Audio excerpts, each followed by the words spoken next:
Olá, eu sou o Guto da Montana. Estou aqui para convidar vocês para vir ver como está a nossa cidade depois de tudo isso que aconteceu, toda aquela tragédia que a gente passou de uma maneira inesperada e dolorida, né? Com a destruição do patrimônio arquitetônico histórico da cidade, com medo de tudo, medo de como ficaria a cidade. Agora eu convido vocês para ver como está ficando bacana, como está ficando bonita. A gente está conseguindo reconstruir tudo, a propriedade material, que é aquela coisa linda que o luizense tem por dentro, sempre ficou, sempre permaneceu, e foi a coisa que deu força para que essa reconstrução fosse tão rápida e para que esteja nesse momento tão próspero, né? No dia da enchente foi uma coisa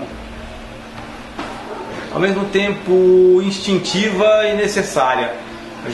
Todas as enchentes que acontecem, mesmo assim, existem enchentes de menores proporção que a gente sempre ajudou.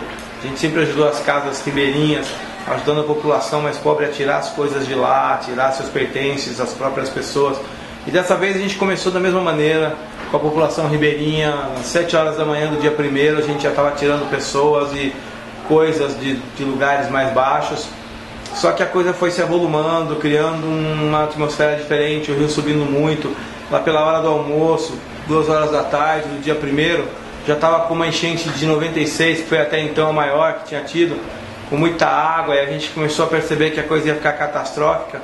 Começamos a juntar mais voluntários, mais pessoas entrando para ajudar a gente nos botes, e começamos a sentir a necessidade de nos dividirmos para poder estar em todo lugar, porque a necessidade já estava começando a ser em todos os bairros, em todas as ruas, e aí a gente começou a organizar de uma maneira a colocar caiaques de batedores e os botes para tirar as pessoas. Os caiaques avisavam quais as casas em maior risco, maior necessidade, e a gente ia lá e removia as pessoas. Tinha aquele trabalho de convencimento, trabalho assim até psicológico, porque as pessoas estavam desesperadas, vendo tudo que tinha ir embora com a chuva e com as águas. É uma situação bastante dramática. E quantos botes estavam envolvidos? Mais ou menos 18 botes. E a gente trabalhou assim, no grosso mesmo, foi na madrugada do dia 1º para o dia 2, né? Na madrugada do dia 2, que a coisa pegou mesmo das 10 horas da noite do dia 1º até as 4 horas da manhã do dia 2, foi onde a gente tirou mais gente. Cerca de umas 900 pessoas na madrugada.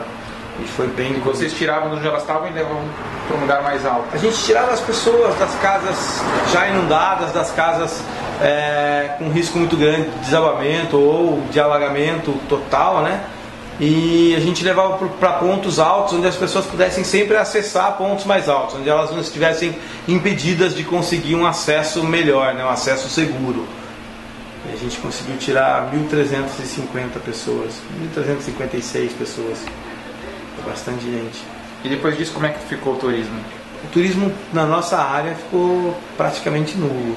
Esse ano foi um ano com 20% do fluxo normal de clientes. E agora começou a melhorar, agora começou a ter de novo uma procura um pouco maior, mas assim, a gente ficou um bom tempo praticamente parado. Foi muito difícil, porque você tem que reconstruir, recuperar suas perdas, viver e ao mesmo tempo lutar contra essa coisa inesperada. A gente sabia que ia ser difícil, mas não tão difícil. Assim, nos primeiros meses realmente as pessoas imaginavam que a cidade não tinha condições de receber, ou imagina que o rafting foi no rio, que deu a enchente, então deve estar tudo estragado. Na realidade não é nada disso, porque o rio que a gente faz o rafting, por exemplo, não teve nenhum problema com a enchente, né? Foi o Paraitinga que teve. A gente faz rafting no Paraibuna, que é cercado de floresta, e mais uma prova de que a floresta funciona, né? Lá não aconteceu nada. O que me resta? Convidar vocês para ver o rio, um rio lindo de água potável, que nasce numa floresta, bem protegido pela floresta atlântica, com corredeiras super maneiras, super gostosas. Venham se divertir um pouquinho com a gente, conhecer nossa história. Então hoje a gente fez o primeiro dia do primeiro rafting solidário do Empreender Saúde. Foi excepcional a gente ver como esses instrutores estão capacitados e como eles realmente ajudaram toda uma comunidade. E agora é nosso papel ajudá-los vindo para São Luís do Paraitinga, conhecendo esse patrimônio histórico e fazendo esse passeio de rafting que é inesquecível. Venham, ajudem, que vocês vão se divertir muito. Obrigado, Empreender Saúde com vocês em 2011.